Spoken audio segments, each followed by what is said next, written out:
자, 우리가 에스겔서의 말씀을 이제 함께 묵상하게 되는데요.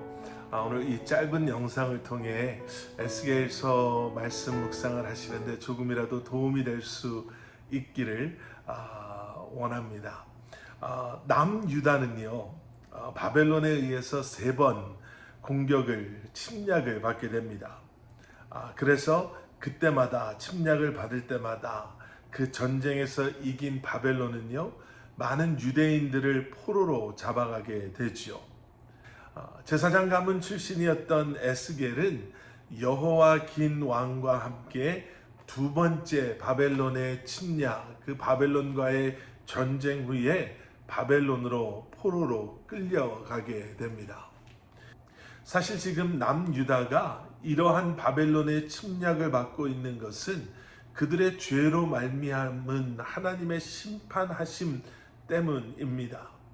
그리고 하나님께서는요, 수많은 하나님의 사람들을 통해서 그러한 하나님의 백성들에게 경고를 주시고 심판이 다가오고 있음에 대해 말씀해 주셨죠.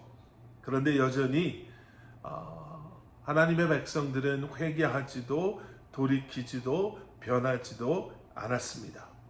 그리고 그 결과 이제 남유다는 서서히 멸망해 가고 있는 것이죠.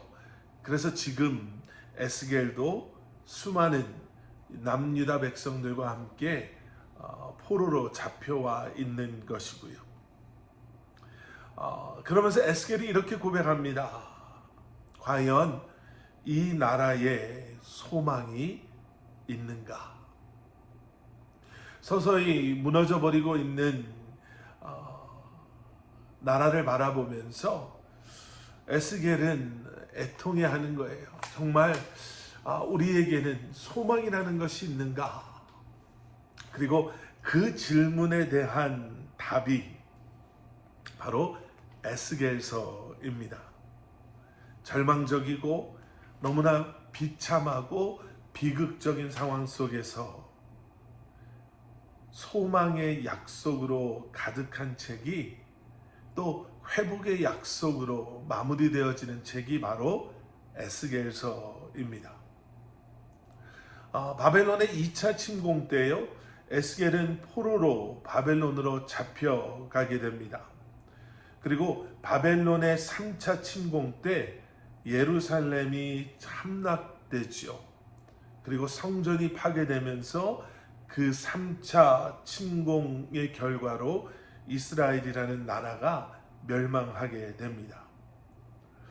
이 사건을 둘러싸고 에스겔서의 전반부는 하나님의 심판에 대한 예언이죠. 그러한 하나님의 심판에 대한 예언의 말씀, 또 이스라엘 백성들의 회개를 촉구하는 그러한 내용으로 이렇게 전개가 됩니다. 그리고 33절 말씀 이하에 그리고 48절까지의 말씀은 그러한 이스라엘의 멸망 이후 하나님의 회복에 대한 약속의 말씀, 그리고 위로의 말씀이 기록되어져 있습니다. 자, 그런데 그 전반부 앞부분에서 보게 되는 하나님의 심판과 회개를 촉구하는 내용이 이 다른 예언서들과 좀 다른, 좀 비교되는 특징이 하나가 있는데요. 그것이 무엇이냐면 다른 선지서들보다 훨씬 많은 상징 행위를 통해서 메시지가 전달되어진다라는 겁니다. 예를 들면 이런 거예요. 에스겔서 4장 4절과 5절과 6절의 말씀을 한번 가셔서 보시면 이스라엘의 죄를 상징하는 430일 동안 에스겔로 하여금 누워서 지내게 하시죠. 하나님께서 에스겔에게 430일 동안 누워서 지내라 라고 4장 4절에서 말씀하세요. 그리고 4장 5절에서는 왼쪽으로 390일을 누워있고 또 오른쪽 6절에 가서는 오른쪽으로 40일을 누워있어라 이렇게 말씀하십니다. 그리고 그 뒤에 말씀을 보시면 그러면서 그 기간 동안 쇠똥으로 구워 만든 그러한 떡을 먹어야 한다라고 말씀하세요. 이게 좀 이해하기 어렵지요. 430일을 390일은 왼쪽으로 누워 있고 40일은 오른쪽으로 누워 있고 그동안 소의 똥으로 구워 만든 떡을 먹는다. 이게 과연 무엇을 의미하는가? 여러분, 여기에는 의미가 있습니다. 이 430일은 아까도 말씀드린 것처럼 이스라엘의 죄를 상징하는 것이고요. 그리고 나중에 바벨론이 침략했을 때 소의 똥으로 구워 만든 떡을 먹는다라는 것은 음식이 부족해서 그들이 얼마나 고생하게 될 것인가, 그리고 바벨론의 포로로 잡혀가서 그 후에는 부정한 음식들을 먹게 될 것을 예고하고 예언하는 그러한 상징적인 말씀입니다. 그러니까 이런 말씀들이 예언서에 너무나 많이 이 에스겔서에 많이 기록되어져 있다는 거예요. 이해가 되지 않는 그러한 상징적인 메시지와 계속해서 등장하는 그러한 예언의 말씀들을 우리가 보게 되는데, 여기서 우리가 기억해야 될 것이 두 가지가 있습니다. 하나는 이렇게 말씀하신 이유예요. 이렇게 해서 이스라엘 백성들로 하여금 관심과 주의를 끌 수 있게 하기 위해서 이렇게 상징적인 행위, 이런 것들을 말씀하셨다라는 거고요. 또 한 가지는 이 말씀을 묵상하는 우리가, 여러분, 이러한 상징적인 행위에 너무 집착해서 무리한 해석을 한다든지, 아니면 그냥 이게 또 이상한 소리 하고 있네 하고 스쳐 지나가는 것이 아니라, 그만큼 하나님께서는 애타고 간절하게 지금 죄 가운데서 돌이키려 하지 아니하고 회개하려고 하지 않는 백성들의 그 마음을 하나님께로 이렇게 집중하게 하시기 위해서 애쓰셨다라는 것.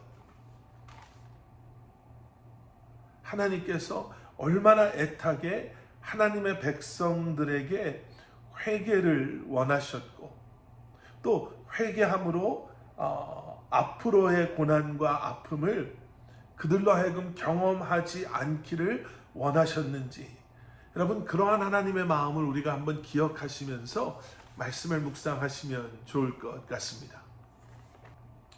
자, 그리고 에스겔서의 후반부의 말씀은요, 예루살렘 성이 완전히 함락된 이후에 하나님의 회복에 대한 그러한 메시지입니다. 그리고 이 회복의 메시지는요, 메시아로 오실 예수 그리스도의 예언과 함께 연결이 됩니다.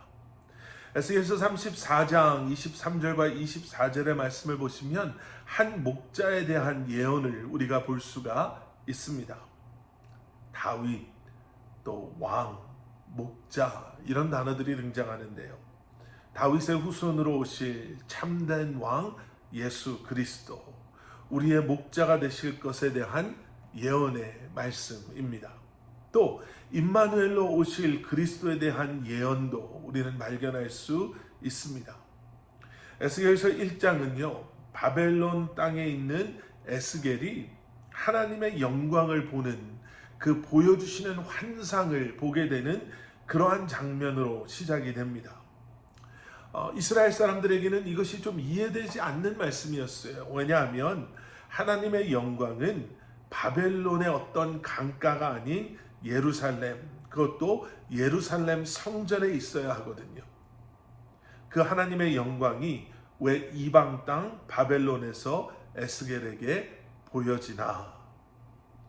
이 질문에 대한 대답은요, 에스겔서 8장부터 11장에 기록되어져 있습니다. 하나님의 영광이 예루살렘을 떠나셨기 때문이죠.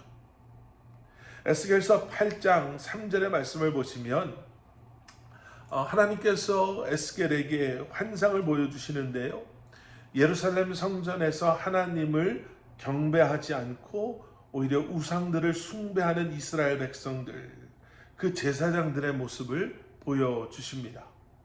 그리고 그들의 죄로 말미암아 하나님의 영광이 예루살렘 성전을 떠나셨다라는 거죠.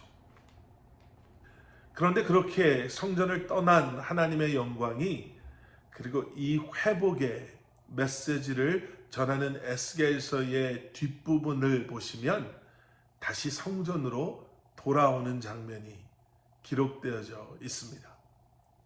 그래서 에스겔서의 마지막은요, 이렇게 끝납니다. 48장 35절 말씀. 이 성읍의 이름이 이제부터는 여호와 샤마라고 불릴 것이다. 여기서 여호와 샤마는 여호와께서 거기 계시다 라는 뜻입니다.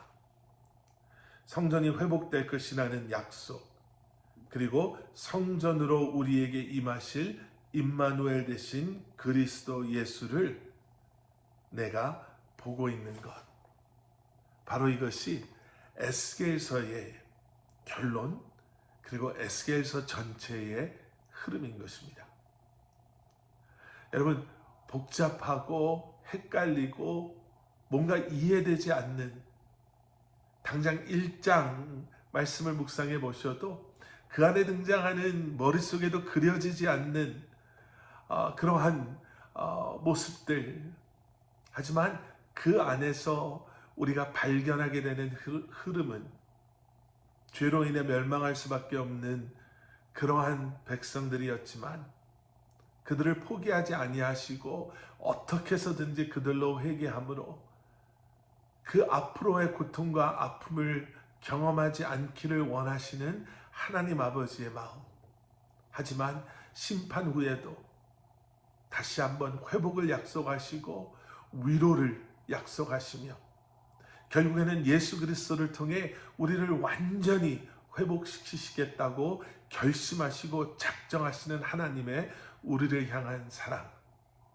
여러분 에스겔서의 말씀을 묵상하시면서 놓치지 않으시기를, 그리고 말씀 묵상을 통해 다시 한번 그 사랑을 회복하시고 우리를 돌아보시며 주님 앞에 나아갈 수 있는 저와 여러분들이 될 수 있기를 기도하겠습니다.